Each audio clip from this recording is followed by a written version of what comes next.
Bonjour Steve. Et merci d'être avec nous. Vous êtes professeur de sciences politiques à l'université Bar-Ilan de Tel Aviv. On vous retrouve tous les lundis après-midi dans le Grand Journal. Retour d'abord avec vous, Ilan, sur les enseignements à tirer du dépôt des listes électorales pour les législatives du 1er novembre en Israël. Un dépôt marqué par une surprise, la rupture de l'alliance au sein des partis arabes israéliens. Tout à fait. Disons que l'événement politique de la semaine en Israël, ça a été le dépôt définitif des listes qui vont concourir le 1er novembre. Ça a réservé quelques surprises et vous parliez de la surprise la plus importante qui est au fond la rupture de la liste arabe commune. Il y aura 3 listes arabes le 1er novembre, puisque la liste la plus extrémiste, celle du parti arabe Balad, Balade, oui. euh, a décidé de concourir seule aux élections. Et donc, il y a 3 listes arabes. Il y a le RAM qu'on connaît bien puisque c'est Mansour Abbas qui a fait partie de la coalition gouvernementale ces derniers mois. Il y a ce qui reste de la liste unie, c'est-à-dire Ahmad Tibi et Ayman Ouda, les deux partis Tal et Hadash, et puis le Balad à l'extrême gauche. Le risque, c'est évidemment du point de vue des Arabes que la liste Balad ne passe pas. Et, Soit sous le tous les... seuil des 3,25% des suffrages Absolument, exprimés. absolument. Et je dirais surtout une chose importante pour l'ensemble d'Israël, c'est que les Arabes israéliens n'aiment pas ça du tout, cette idée de division entre les uns, les religieux, les laïcs, ceux de gauche, ceux moins de gauche. Ils n'aiment pas ça du tout. Et le risque, c'est évidemment qu'ils viennent très peu nombreux voter le 1er novembre. Déjà, les sondages parlent de 40% de vote arabe, c'est peu, c'est très peu par rapport aux dernières élections, et peut-être dégoûtés de ce qu'ils voient sur la scène de leurs dirigeants, peut-être même moins, 38%, 35%. Or, il y a une chose de sûre, sans entrer dans le détail de sciences politiques, tout cela profite à la coalition de droite, à la coalition de Netanyahou, qui espère qu'il y aura encore moins d'Arabes qui viendront voter le 1er novembre. En résumé, c'est une mauvaise nouvelle, une première mauvaise nouvelle pour Yair Lapid et le centre-gauche. Mais il y en a une seconde, c'est l'absence, là aussi, d'alliance entre le Meretz et Avoda, le parti travailliste. Tout à fait. La gauche vient diviser à ces élections, alors qu'en réalité, il n'existe pratiquement aucune différence idéologique entre ces deux partis de gauche sioniste, et ils auraient mieux fait certainement de se mettre ensemble. Yair Lapid, le chef du Yesh Atid, a tout fait pour essayer de les inciter, voire de les forcer à se mettre ensemble. Ça n'a pas marché. Et là encore, il y a un risque que soit le Meretz, soit le Parti travailliste ne passe pas le seuil de représentation. Et tout ça, ça veut dire des voix jetées à la poubelle. Est-ce que l'un des deux partis est plus menacé que l'autre, Ilan Greisamer? Ils sont à peu près dans la même zone d'après les sondages, ils passent un peu le seuil de représentation, c'est-à-dire 4, 5, voire 6 députés, mais vous savez, c'est très tangent.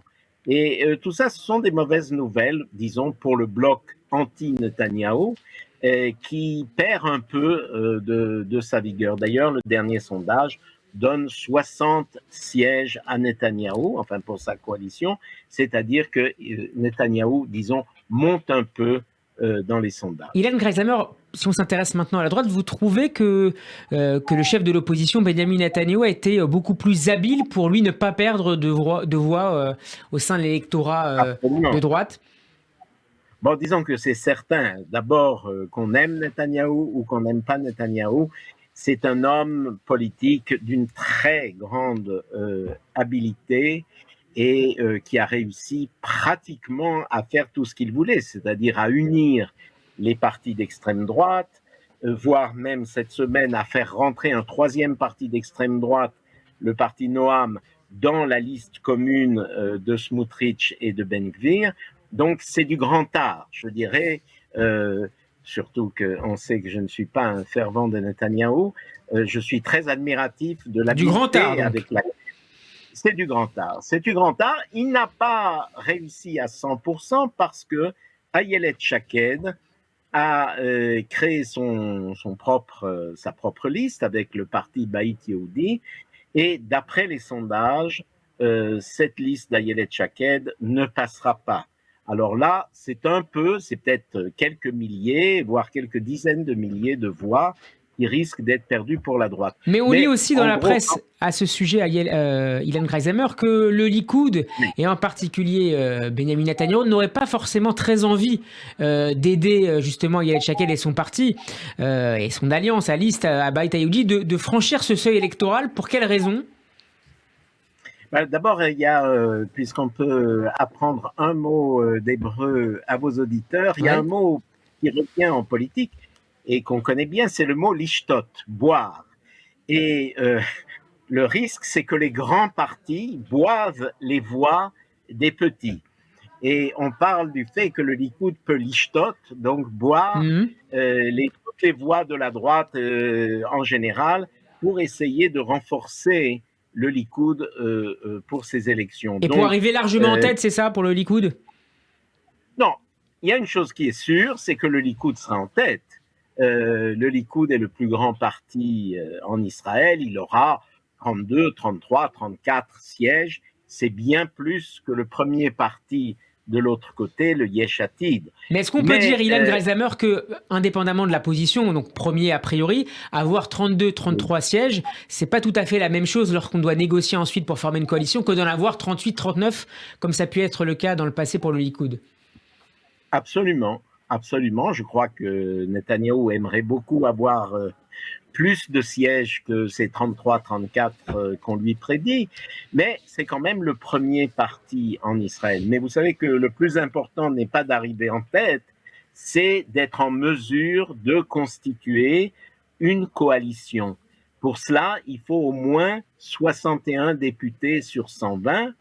Et je résumerai en un mot, la grande question, le grand point d'interrogation, c'est: est-ce que Netanyahou va parvenir cette fois-ci à avoir ses 61 députés et à pouvoir constituer une coalition, ou est-ce qu'on va vers des 6e élections à la Knesset? On verra ça le 1er novembre prochain et dans les jours et les semaines qui suivront.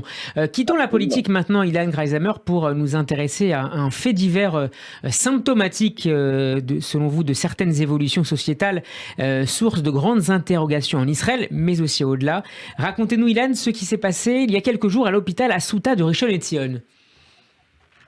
Il s'est passé quelque chose de très grave et je dirais que c'est quelque chose qui, dans une certaine mesure, a beaucoup plus intéressé les Israéliens que le dépôt des listes électorales.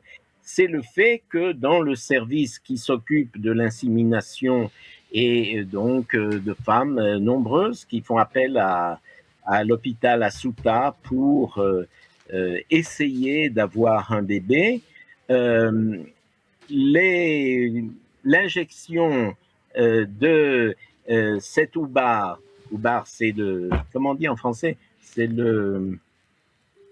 Alors, je ne peux pas vous aider. Trou de mémoire du francophone, voilà, l'embryon. Donc, l'embryon d'une autre femme a été injecté à cette femme dont il s'avère qu'elle n'est pas la mère de l'embryon qu'elle porte en elle. On a fait des examens et il est certain que cet embryon que cette femme porte n'est pas le sien. Il y a eu une sorte d'erreur qui s'est produite. Bon, d'abord, c'est très grave, une erreur de ce genre, parce que... Involontaire, donc, hein? Une erreur tout à fait involontaire, mais cette femme va donner naissance à un bébé qui n'est pas le sien. Est-ce qu'elle va le garder, le remettre à la mère biologique, si on la trouve et si on est sûr que c'est la mère biologique? C'est un très grand problème.